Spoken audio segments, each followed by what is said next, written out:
कौवे भैया, बारिशों का मौसम शुरू होने ही वाला है। हमें हमारे घोंसलों की मरम्मत का काम शुरू कर देना चाहिए और हमें ज्यादा दाने भी इकट्ठे करने चाहिए ताकि हम बारिशों में आराम से खा सके। पिछले साल का याद है ना आपको, जब बारिशें शुरू हुई थी, खत्म ही नहीं हुई थी और आपको कितनी मुश्किल हुई थी। अच्छा, अब तुम मुझे ताना दे रही हो? नहीं कौवे भैया, मैं तो आपको याद दिलवा रही हूँ। सब पक्षी इन दिनों ज्यादा काम करते हैं ताकि बारिशों के मौसम में आराम कर सके। मैं कोई बेवकूफ नहीं हूँ, तुम्हें अकेले को ही सारी चिंता है, मुझे सब पता है। जाओ, अब मुझे थोड़ा सा आराम करने दो। जब मेरा मन होगा तब मैं काम कर लूंगा, और वैसे भी अब भी बारिशों के मौसम में काफी दिन पड़े हैं। आप तो बेकार ही गुस्सा हो रहे हैं। जैसी आपकी मर्जी, मैंने तो आपका भला ही चाहा था। ऐसा कह के रानो चिड़िया चली जाती है। बड़ी आई मेरा भला चाहने वाली, जब भी थोड़ा सा आराम करने जाता हूँ आ जाती है मेरा सर खाने। कालू कौवा बहुत ही शैतान था। असल में उसकी आदत पड़ चुकी थी दूसरों से मांगने की या छीन कर खाने की, और जब दूसरे पक्षियों से मांगकर खाने की बारी होती तब इतना शरीफ बनता कि इसके जैसा तो कोई है ही नहीं। रानो चिड़िया कालू कौवे से परेशान होती है और वह कबूतर के पास आती है। रानो कालू कौवे के लिए परेशान थी। कबूतर ने पूछा, रानो बहन क्या हुआ? कालू आज फिर नहीं आया? नहीं कबूतर भैया, मैं गई थी उसे लेने, पर उसने मुझे इतना सुनाया मुझे शर्मिंदा होके आना पड़ा। रानो चिड़िया, तुम्हें क्या जरूरत थी उसके घर जाने की? अगर वह खुद की चिंता खुद नहीं करता तो हम क्यों करें? वो कौन सा किसी की शर्म करेगा कि बारिश के दिनों में किसी के घर दाना लेने ना जाए। अगले साल भी उसने मुझे बहुत तंग किया था। मैं तो इसीलिए गई थी कि वो भी थोड़ा काम कर लेता तो दाना इकट्ठा हो जाता। रानो चिड़िया, तुम उस कौवे को मुंह न लगाना। वो ऐसे बात कर ही रहे थे कि कौवा का मामा वहाँ आ जाता है। कालू को कहीं देखा है आपने? अभी तो वो घर पर ही था, अभी निकल गया होगा कहीं आवारागर्दी करने। आप कालू को समझाए कि थोड़ा काम भी कर लिया करे। हर समय उसकी नजर दूसरों के भोजन पे ही होती है। उसकी पत्नी भी उसे इसी वजह से छोड़ के चली गई। वैसे तो हमें कोई फर्क नहीं पड़ता वो कोई काम करे या ना करे। बारिशें शुरू होने वाली है। वो सारा दिन या तो सोता है या फिर इधर उधर भटकने लगता है, और जब बारिश आएगी तो हम सब के दरवाजे तोड़कर खा जाएगा। अरे मैं तो उसको समझा समझा के थक गया हूँ। पता नहीं मेरी बहन से कौन सा पाप हो गया था जो उसका बेटा ऐसा निकला। जरूर अपने बाप पे गया है वो। उसने भी ऐसे ही मेरी बहन की जिंदगी को बिगाड़ कर रखा था। आज कहीं मिल जाए, मैं उसकी अभी क्लास लेता हूँ जाकर। अब शाम होने वाली है, कालू कौवा घर पर आ गया होगा। ठीक है, तो मैं चलता हूँ। फिर कालू कौवा का मामा जी वहाँ से चला जाता है और रानो चिड़िया और तोता भी वहाँ से चले जाते हैं। मामा जी आप, और इस वक्त? क्यों, मैं आ नहीं सकता इस वक्त? नहीं, मेरा वह मतलब नहीं था। मैं आज रात तुम्हारे यहाँ ही रुकूंगा।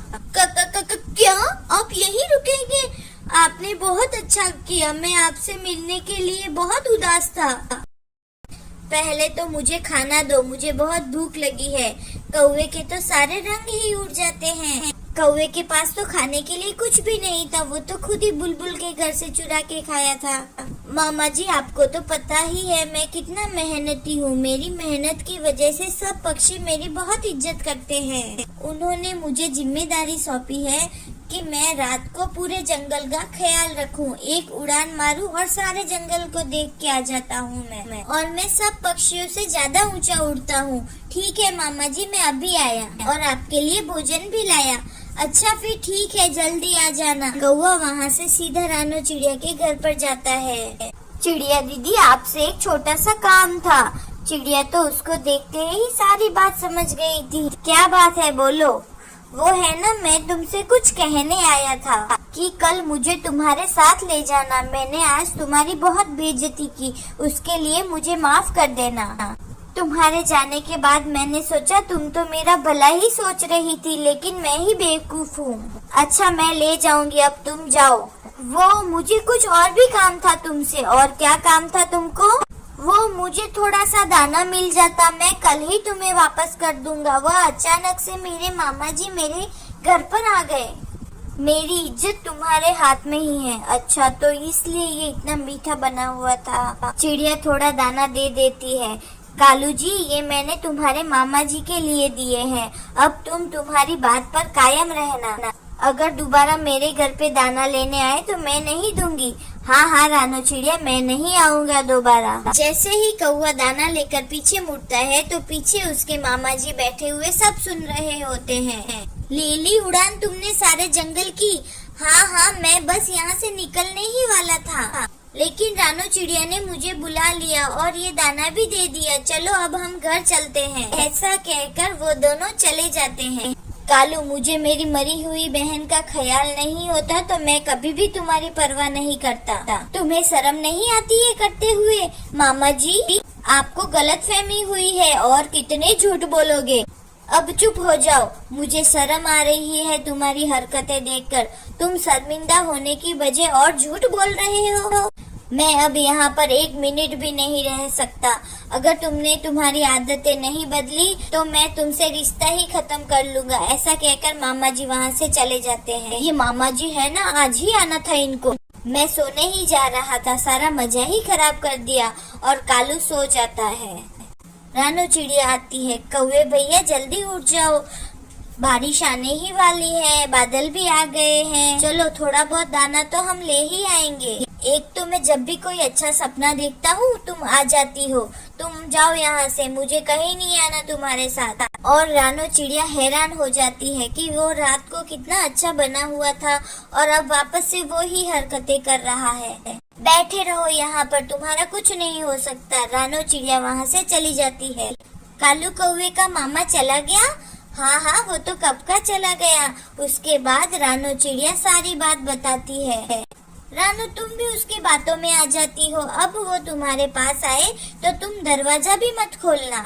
मैं क्या करूँ, वह बातें ही ऐसी करता है कि मैं दाना देने के लिए मजबूर हो जाती हूँ। इतनी बात कर ही रहे थे कि बारिश आना शुरू हो जाती है, बिजली कड़कने लगती है और वह दोनों वहाँ से चले जाते हैं। बारिश जोरों से आ रही थी। सब पक्षी अपने अपने घरों में बैठे हुए बारिश का मजा ले रहे थे। अब कालू कौवे का हाल देखिए, इसका घोंसला पानी से भर चुका है और ऊपर से उसको भूख भी लगी थी।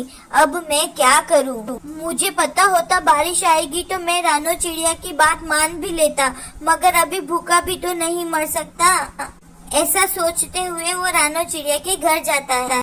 रानो, जल्दी से दरवाजा खोलो, मैं बहुत मुश्किल में हूँ।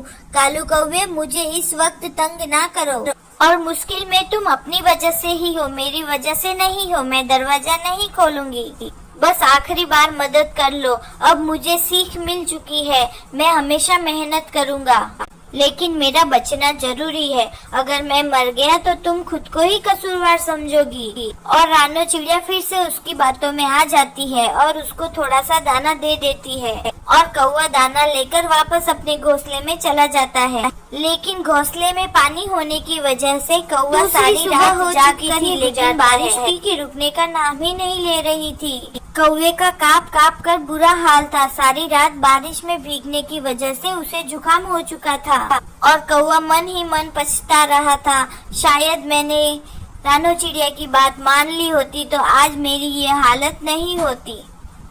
अगर आपको ये कहानी अच्छी लगी तो हमारे वीडियो को लाइक करें, हमारे चैनल को सब्सक्राइब करें और कमेंट में लिखिए ये कहानी कैसी थी। धन्यवाद मेरे प्यारे दोस्तों।